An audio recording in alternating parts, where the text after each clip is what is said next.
Fala aí, minha gente, tudo bem com vocês? Por aqui, Ramon Rodrigues, está no ar mais um vídeo do canal de O a Z. E esse vídeo tá especialíssimo. Por quê?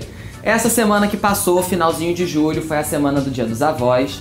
E essa semana, mais do que nunca, mais do que nos outros anos até, eu ouvi muito de que a gente tem que sempre respeitar os mais velhos, ouvir as histórias dos mais velhos, perguntar pra eles como era viver em determinada época, porque, né, é uma parte da história do país que a gente tem registrado dentro de casa ainda pra ouvir, vale a pena escutar.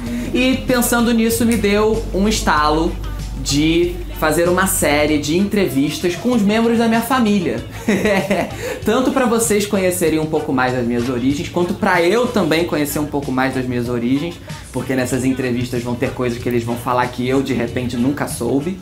E para ficar para posteridade, para daqui a uns 20, 30, 50 anos eu rever esses vídeos e achar que foi uma coisa muito legal que eu fiz.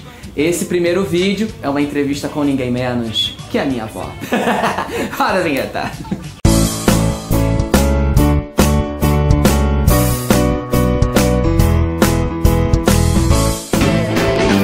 Hoje eu estou de frente com ela, a avó de um dos maiores comunicadores desse Brasil, que se chama Ramon Rodrigues. Cristóvão, minha avó, tudo bem, vó? A senhora nasceu no dia 26 de julho de 1941, né? Lá em Sergipe. A senhora nasceu em São Cristóvão, né? Nasci em Estância. Estância. E me criei em São Cristóvão. Isso. E aí, como é que foi a sua infância? Tinha muita gente na sua casa? Como é que era? Na minha casa era meu pai, a esposa dele, que era minha madrasta, e eram umas 4, 5 comigo. 5 crianças, né? Eu já era adolescente já. A minha infância não foi muito boa. Era da escola para casa, de casa para escola. Porque ele era muito rígido, né? Ele era muito rígido. Ele era assim, tipo esses coronéis. Sei. Então, não tinha o direito nem de chegar na janela. Eita. Não tinha colega. Meus colegas eram só os colegas da escola. E ele trabalhava numa fábrica. Nós morávamos numa avenida, né? Que tinha as avenidas lá dos funcionários da fábrica. E ele ficava vigiando a gente, lá da fábrica. Dava pra ele vigiar porque a casa era perto. A casa era perto, ficava em frente e dava pra ele vigiar a gente. Caraca. Tinha festa junina lá, ele não deixava a gente participar, ele só festejava a festa de São Pedro, porque o nome dele era Pedro, né? E era, Seu Pedro Correia. Terror das filhas. Terror das... Eu não sofri muito, porque eu não aprontava. Ele batia com qualquer coisa que ele tivesse na mão. Lá na minha terra era fogão de lenha. Então, teve uma vez que ele pegou os pedaços de lenha que ia pro fogão. Aí formava aquela brasa, ele pegava e jogava de qualquer maneira. Meu Deus do céu. Se pegasse, pegou. Ele não era um pai amoroso. Graças a Deus nunca faltou nada dentro de casa. Mas ele, como pai assim, para dar amor aos filhos, ele não dava. E a sua mãe foi o segundo casamento dele, né? Pelo que a minha irmã fala, ela trabalhava na casa. Era empregada? Sim, era como se fosse uma empregada. Minha bisavó não era bobinha, não. Ela era empregada da família. Aí faleceu a primeira esposa. Ela, como já estava ali tomando conta da galera, ficou lá mesmo, até onde eu sei. Até ela falecer. Quando minha mãe faleceu, eu tinha 2 anos. A senhora tinha 2 anos. Eu não conhecia minha mãe. Eu só conheço minha mãe através da foto dela. E a minha madrasta também era muito ruim. Ela apoiava tudo que ele fazia, ela apoiava. Agora, com os filhos dela era diferente, porque eles foram criados diferente da gente, porque eles nasceram dela, né? Nasceram dela, tinha mãe para tomar frente na hora que ele fosse bater. E a gente não, a gente era a gente e a gente mesmo. E aí, conforme a senhora foi crescendo e tal, a senhora foi vendo alguns de seus irmãos vindo pro Rio de Janeiro, né? Isso. Aí veio o primeiro, que foi o meu irmão, Cristóvão. Depois veio Maria Sacramento, a Maria Gaudência, que ainda está viva, Miguel e eu. E os outros, Maria Isabel e Flora. E, segundo eu soube, ela teve, não sei se foi ela ou se foi a minha mãe que teve gêmeos, só que morreram. Gente, era pra uns 10 meninos na casa. E da terceira esposa, foram umas 4 ou 5. Quando eu saí lá, já tinha uns 4 filhos já. Eita. Já tinha uns 4 Do filhos. terceiro casamento. Do terceiro casamento. Gente, mas o homem gostava, né? Que era a Maria de Lourdes, Delfina, José Francisco e Carlos Augusto. Aí, os seus irmãos e a senhora foram vindo pro Rio de Janeiro. Por quê? Por causa da convivência com o pai de vocês? Ou foi mais pra trabalhar mesmo, pra ganhar vida aqui no Sudeste? Olha, juntou o útil ao agradável, né? Veio primeiro, casou, teve filhos. Depois foi vindo, sabe? Um foi puxando o outro. Mas também porque não estava aguentando a situação com ele lá, a convivência com ele lá. Aí eu escrevi para minha irmã, a Maria Sacramento. Só andando, gente, naquela época, pra você se comunicar com alguém que tava longe, não tinha WhatsApp. Isso. Você não podia fazer uma chamada de vídeo. Você tinha que escrever uma carta que levava dias pra chegar. Mandei, escrevi uma carta para minha irmã, pedindo a ela para ver se ela mandava uma passagem para mim para eu vir para cá, né? Mandou uma passagem para mim, aí vim de avião, não vim de Arara não. Chiquérrima de avião. Na época existia a aviação Cruzeiro do Sul, né? Que agora não existe mais. Cheguei aqui na intenção de arrumar um emprego. Só que como eu não tinha estudo suficiente, eu não consegui. O emprego que eu conseguia era bater nas portas com produtos para vender. E eu não tinha essa capacidade, porque eu fui criada numa rigidez que te deixou muito tímida. Me deixou muito tímida e eu não consegui falar com as pessoas quando batia na porta das pessoas. Tive uma outra proposta de emprego, foi na GE. Cheguei lá, fiz uma prova, um tal de psicotécnico, né? E não consegui passar no teste. Eu fui também na fábrica da Super Globo, não consegui. Aí eu fui ficando em casa. Minha irmã foi tendo filho também, né? Depois que eu cheguei aqui, quando eu cheguei aqui, ela já tinha 3 ou 4 filhos pequenos. Depois teve mais 2. Ave Maria. E eu fiquei na casa dela como empregada. Eu só não cozinhava. E não ia pra rua fazer compras. Mas era da faxina. Arrumava a casa, fazia faxina. Arrumava a casa, levava a criança no colégio, passava roupa, lavava roupa. Até que eu conheci o seu avô. Pois é. A senhora vem pra cá em 58. Em 1958. Né? A senhora tinha 17 anos, ficou na casa da sua irmã e tal. Já era aqui em Rocha Miranda? Sim.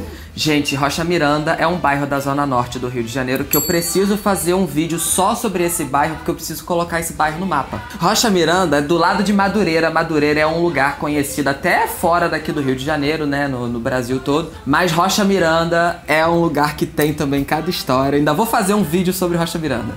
E aí, a senhora conhece o meu avô. Aí eu conheci o seu Como avô. que vocês se conheceram? Seu Leonel? Seu Leonel Luiz. Mais conhecido como Seu Lário. Seu Lário. Ou Leonel Bisola. Então eu conheci ele através da família, porque ele era sobrinho do meu cunhado. A minha avó tinha 2 irmãs aqui no Rio e elas eram casadas com 2 tios do meu avô. O meu avô foi o único sobrinho que casou com uma das irmãs. Entendeu? E o que era mais engraçado é que os filhos dos tios do meu avô, geneticamente, eram primos do meu avô. Isso. Mas eles chamavam meu avô de tio também. Tio. Porque a minha avó era, assim, tia. Porque, né, irmã das tias. Mas o meu avô era primo, era chamado de tio. De tio. Aí, quando vocês se conheceram, já bateu aquele negócio? Aí de primeira? A gente se conheceu, né? Aí foi apresentado, né, da família e começamos a namorar, não lembro o ano, mas eu acredito que foi de 64.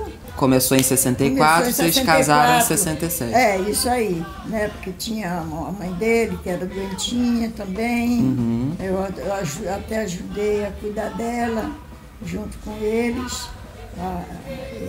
Ele, a avó dele. Ah, a avó dele ainda era viva também. Viva, ah, sim. Cuidou da filha muito bem. E ela era uma boa pessoa, gostava muito de mim. Tinha uma parte da família do vô que não aprovava muito o relacionamento de vocês, né? Sim. Por que a senhora acha? Eu não sei por quê. Era a irmã dele. A irmã dele tinha muito ciúme dele. Ah, sim. Inclusive fez até coisas, né, assim, de maldade comigo, né, coisas assim, trabalhos feitos, né? Sim. Tanto é que no dia do meu casamento eu estava com os pés inchados, né, mas mesmo assim eu casei. Foram acontecendo coisas para de repente a senhora desistir, mas a senhora não desistiu. Isso aconteceu depois que ele me pediu em casamento. Né? Ele fez o pedido, ficamos noivos, depois então nós casamos. A respeito da religiosidade do vô, né? Ele era da Umbanda? Da Umbanda. Da Umbanda. Então, quando vocês se conheceram, ele já era dessa religião? Não. Ou... Não. Não. Como que foi essa entrada dele na Umbanda? Ele entrou na Umbanda por causa de mim, justamente por causa desses problemas. Ah, sim. Eu casei e continuei com o problema, as pernas inchando, os pés inchando, né? E sentia muita dor nas pernas. E eu fui emagrecendo muito, fiquei muito doente. Aí ele foi, e ele se entusiasmou e entrou para a roda do... Descobriu que o seu problema era mais espiritual do que físico e quando ele entrou lá, ele se sentiu bem e continuou. Continuou. Ficou bastante tempo lá. Depois ele mudou de terreiro. E depois ele cismou, saiu, porque também não valorizavam o trabalho dele, né? Ele era mão para toda obra, ele fazia de tudo. Praticamente foi ele que ajudou a levantar o terreiro. E se ele ficasse um pouco mais tempo lá, ele poderia até se tornar pai de santo, né? Com certeza. Pelo tempo que ele estava lá, pelas coisas que ele fazia. Só faltava mais 2 anos para ele se tornar um pai de santo. Caramba. Aí nós casamos em 29 de julho de 67 e fomos morar em Honório, Honório Gugel. Terra da Anitta. Isso, terra da Anitta. Num barracozinho, mas tudo bem organizadozinho. Ele que arrumou o barraco. Eu nem conhecia. Ele não me levou para ver antes do casamento. Só depois que eu casei foi que ele me levou. Fez surpresa. Ele fez surpresa. Ele arrumou tudo direitinho. O quarto mesmo, a casa toda jeitosinha. Ele trabalhava no jornal Dia Notícia. Depois nós mudamos, né? A minha irmã foi morar em Vila Rosali. Aí foi quando eu mudei de um bairro para o outro. Fui morar em Vila Rosali, numa casinha perto dela. Eu já estava grávida da Juvenila. Minha mãe. Depois nós saímos dessa casa, moramos em outra casa, eu junto com a minha irmã, pela dificuldade financeira. Era isso que eu ia perguntar. No comecinho do casamento, vocês passaram por umas dificuldades ali, passamos por uma dificuldade. Saímos de lá e fomos para São Mateus. Né? São Mateus fica onde? Em São João de Meriti. Ah, sim. Depois eu voltei para Rocha Miranda, fui morar na rua Muribeca. Depois saí da Muribeca, fui morar numa casinha maior, na Rubis. Aí já estava com a segunda filha, minha filha Janaína. Minha tia. E Rocha Miranda nunca mais. Nunca mais saí de Rocha Miranda, né? Fiquei aqui em Rocha Miranda até agora. As coisas vieram melhorar depois que ele foi trabalhar na Companhia Estadual do Gás. Ele saiu do jornal e foi trabalhar na Companhia Estadual do Gás. Trabalhou lá para se aposentar. Quando minha mãe nasceu, a senhora teve a minha mãe, né, primeira filha e tal. Em 68, minha mãe nasceu. Façam as contas aí pra ver quantos anos a minha mãe tem. O que a senhora pensou quando descobriu que tava grávida e também quando minha mãe nasceu? Falou, caceta, agora bateu aquele desespero, tipo, caraca, eu vou ter que cuidar de uma criança e agora... Fiquei meio apreensiva, porque eu não tinha experiência nenhuma, né? Porque não me passaram nada em relação a isso. Mas a única experiência que a senhora tinha em cuidar de criança era de cuidar, de repente, de algum irmão mais novo que a senhora tinha. E também dos seus sobrinhos. Isso. Mas dei conta do recado. Né? O primeiro banho quem deu nela foi a minha irmã, porque eu não tinha experiência por causa do umbigo, né? E quando o Leonel também, ele me ajudou muito. Ah, sim. Ele me ajudou muito, ele ficou uns dias em casa, ele que fazia comida, ele que lavava até roupa, entendeu? Ele me ajudou muito nessa parte. Porque meu avô chegou a ser da Marinha durante algum tempo, né? Sim, isso na época de solteiro. Isso, aí isso acabou dando disciplina mais pra ele, né? Ele conseguiu aprender a fazer mais essas coisas. E quando a minha tia nasceu, em 73, 5 anos depois da minha mãe, uma outra criança em casa, minha mãe pequenininha já conseguia te ajudar em alguma coisa? Já. Sua mãe com 5 anos de idade já me ajudava. A lavar uma louça, tomava conta dela também. Foi me ajudando, né? Foi me ajudando até ela casar. E aí a rotina de acordar elas pra elas irem pra escola, aí depois elas voltavam pra casa, fazer o trabalho de casa. Isso aí era comigo. Era dureza, né? Era dureza. Elas sabem disso que era dureza. Elas lembram disso até hoje. Eu cobrava também delas, também. Porque eu não tive estudo, né? Porque eu na minha terra, eu só fiz até... Na minha terra, o 4º ano do primário, que era primário, né? Não é como aqui, que é ensino fundamental. Lá era 4º ano primário e o 5º ano era um tal de admissão. Que eu não sei nem para onde vai. De lá pra cá deve ter mudado muita coisa. Mudou muita coisa. Elas aprenderam por elas mesmas. Como eu aprendi, entendeu? Algumas coisas, elas também aprenderam por elas mesmas. Aí, minha mãe me cisma de começar a namorar meu pai. Quando tu começou a ver o cara se aproximando lá da sua filha mais velha, não sei o que a senhora pensou dele? Tipo, o que esse cabra quer com a minha filha? Eu fiquei cheia de ciúme. Qual foi a primeira impressão que a senhora teve do meu pai? Impressão boa, né? Porque eu já conhecia a família há muito tempo. Sim, né? a família da minha mãe e a família do meu pai eram vizinhos já há muito tempo. Isso, pra mim não poderia ser melhor. Né? Não é porque ele tá ali na cozinha escutando. Claro que não. 92, minha mãe se casou. Só que na época meu avô trabalhava e minha tia já trabalhava também, né? Minha mãe era a única pessoa que estava ali com a senhora todo dia. Quando a senhora se viu sozinha em casa pela primeira vez, como é que ficou sua cabeça? Tipo, minha filha cresceu, casou e agora? Eu desabei. Eu sou uma pessoa que até hoje sou uma pessoa medrosa. Então, eu não gosto de ficar sozinha. Nossa senhora, no dia seguinte que eu acordei, que eu não vi ela em casa, eu desabei, eu comecei a chorar, chorei muito. Aí é que caiu a ficha mesmo. Aí que caiu a ficha que era a minha vida e tinha que seguir. Aí, em 94, surge essa bagaça aqui.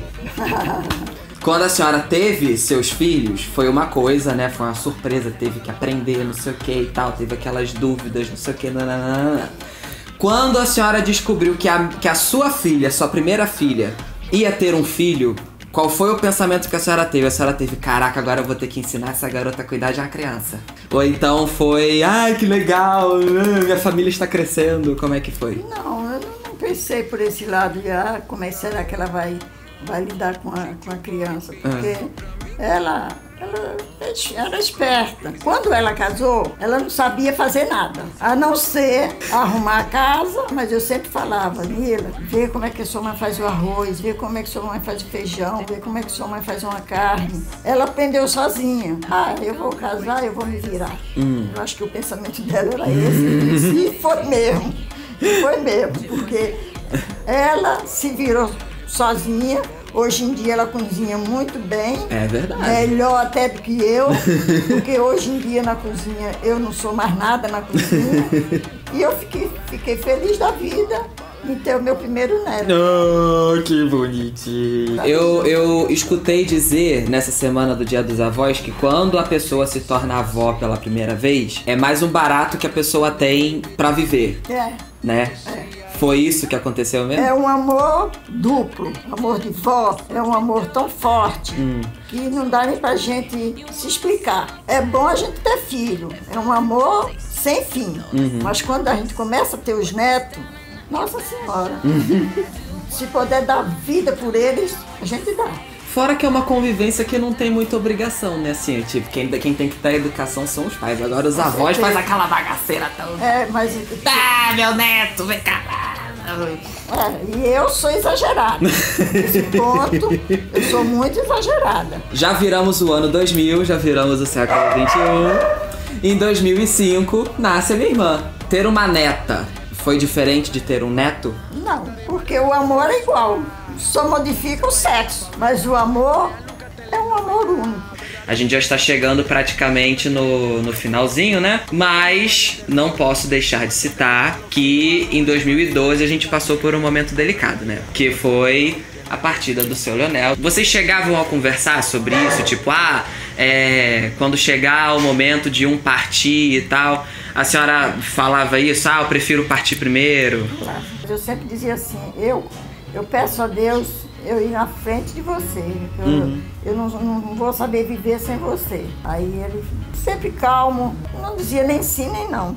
De repente quem vai na frente sou eu. Ele falava assim. Hoje, ele ainda faz falta? Muito. Eu me lembro dele todo dia. Mas nessas datas assim, de aniversário, de final de ano, é muito recente. Para falar a verdade, ele foi o meu amor da minha vida. Eu sempre falava para ele, quando você partir, meu filho, se você for na minha frente, você pode estar certo disso, que ninguém vai te substituir, jamais. E dito e feito, viu, gente? Até porque também a gente fica de olho, como é que um outro vai chegar assim... Eu mesmo vou ser um que vou chegar, quais são suas intenções com a minha avó? Não é não? Bom, a nossa linha do tempo já está chegando nos tempos atuais, 2018, 2019. Agora só me resta perguntar do futuro, o que a senhora espera aos 7.8, com a carinha de 65. Bondade sua. Maravilhosa. O que a senhora espera para o futuro? O que eu espero, meu filho, do futuro é viver mais um pouquinho, mas com saúde, pedindo a Deus que nos dê muita vida e saúde, para eu curtir mais a minha família. Força para enfrentar os obstáculos da vida, né? Porque às vezes vem muitos obstáculos e a gente tem que enfrentar e curtir a minha família. É isso que eu peço. Eu ia falar um negócio, mas eu esqueci.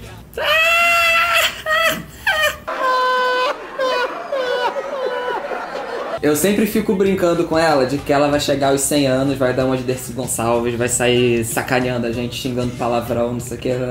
E é isso que eu espero também, viu? A senhora quer ver seus bisnetos, que a senhora fala tanto também, né? Eu quero conseguir. Você é doida pra ter bisneto desde quando eu era criança. Desde quando eu nem pensava em fazer essas coisas. Ela já falava dos bisnetos. Mas, enfim. Um sonho, né? Pra ver como é que vai ser eu sendo bisavó. Vó, brigadão pela entrevista. Nada, meu filho. Dê a mão aqui. Gostou do meu bate-papo aqui com a minha avó? Se inscreva no meu canal, dê o like no vídeo, compartilhe, que eu sei que todo mundo ama ver essas coisas de família e gosta de ouvir também histórias de vida como essa aqui.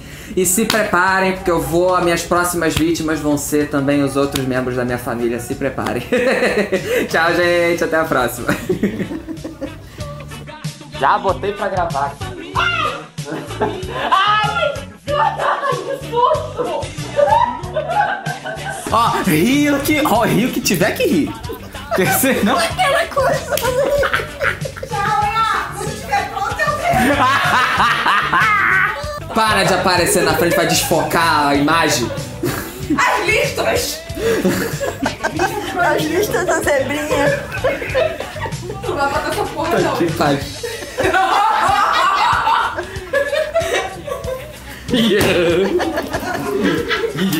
Não bate nele.